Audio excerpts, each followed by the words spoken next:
morning, Sally friends. Mitty Man coming back at you again from Walks Music. Yet another word for the day.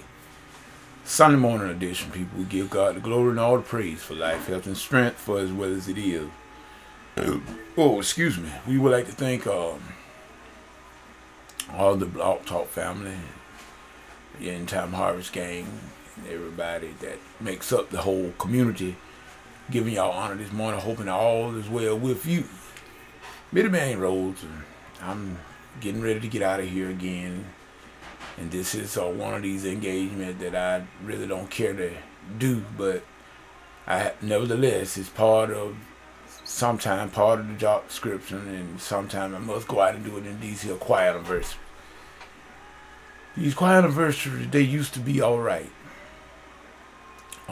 Back in the day, way back in the day when it was not about shape, form, and fashion then, but all of it has become so stagnated. It's doing the same thing, same people, same $10, swapping out money. In my opinion, that's just my opinion. It may not be like that to everybody, but I used to enjoy the anniversary. I must admit, I used to enjoy the quiet anniversary. It was a place time to fellowship, the people that you hadn't seen. Sometimes you don't see the. You didn't see these people until quiet anniversary, so that it meant something. If it wasn't for nothing but for that much, but now it's not even that anymore. It just like I said, they mainly, in my opinion, are dead, but there are some that are yet trying to go along. And I'm not trying to down the people that are yet trying to have an anniversary. I'm not saying that the choir shouldn't have some sort of day set aside for themselves. I'm not saying that, but I feel that they should change the format.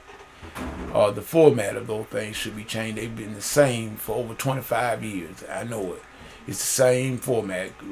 Choir march in, sing a few songs, honor a couple of people, and then they call up other choir to come up and they sing the same song they've been singing for years. And nothing has changed. And that has become stagnated. At least in my opinion it has. Now, somebody else might feel differently. But at any rate, I just came back to say that, been thinking about a lot of things. I've been looking at it as around the community and listening at different ones. And there's a lot of different videos that are being placed on YouTube. And some of the information is very good. And we can learn from it and take heed to some of it. A lot of it. And the truth is the truth, people, no matter where it comes from. And that's where I feel about it. But it's one thing I want to say that is you got to be very, very careful of people that say they're with you. Because you can make your mouth say anything. But Jesus said the proof is in the actions. He said you shall know the tree by its fruit. So you got a lot of backstabbing and people that saying one thing, and then when you turn your back, they're doing another thing. People digging ditches for people that have not done anything to them, and telling lies on each other, and discouraging people, and trying to, all these things, people, we got to realize those are seeds we planting, and they will grow. And the thing about it, when the harvest comes, it's going to be your harvest. So in other words, we better mind how we go about doing things, and sometimes telling lies on people and trying to make the people look bad in the light or in the eyesight of other people, and trying to deter people away from a said thing. In other words, you got to be careful about that, because God is watching. That's one thing about it. God is watching. And he said, be not deceived, for God is not mocked. Whatsoever man soweth, that. And that's a big word. That shall he reap. So you got to be careful.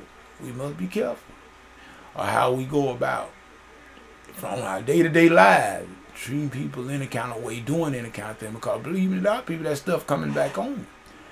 Jesus said there's nothing done in secret that shall not be revealed on the housetop. So believe it, if you will, your sin will find you out. Your sin will find you out. Matter of fact, that was in the book of the law when they were told, when the Manasseh, the half tribe, and all of them, they wanted to stay on this side of the Jordan and not cross over. But Moses told them no, they would have to go over and fight, and then after they fought the battle and helped in the victory of overtaking the promised land, then they could come back and then get the inheritance. But be for certain that if they did not go, That's what he was speaking of, that your sin will find you out. Well, you know, that was good in that case, and it works in all the other cases. Your sin will find you out. So it's just a matter of time. You know, we see a lot of people, we think that they are getting away, but they're not getting away. You don't have to, don't worry about, never wish for such stuff to happen to nobody. You don't have to do that. It's already ordained. It's already in the plan, people. When you, whatever you reap, whatever you sow that thing, you're going to reap it. It's already written out. It's already in the mix. You don't have to worry about it at all. Matter of fact, you should feel sad. When you see brothers and sisters treating each other in any kind of way, you should feel sad because you know it's coming up again.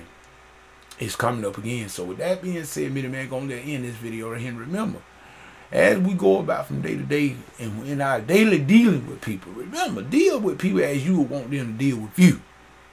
And you will be okay. That's the main thing. That's bottom line right there. If we just deal with people according to knowledge and according to the way we want it to be dealt with, we'll have 75 to 95% of this thing worked out. So remember what a bit of man say. Whatever you get into, if God is not in it, please, sir, please, ma'am, come on out of it. Because it's going to come to nothing. That being said, me the man going to get ready to get on out of here, people. And we just hope you have a blessed Sunday. Blessed worship experience. Those of you that are going to go out to the house of prayer, may you have a wonderful worship experience. May you hear from God. Make sure you hear from God. Because people, if we're not hearing from God, I don't feel it's in any sense in even going. Because it's not going to do you any good. That being said, this midman saying whatever you get, again, and get out of it if God is not in it. Because let me tell you some people, the life you save may very well be your own. Be careful out there as you go from day to day. Peace. Goodbye.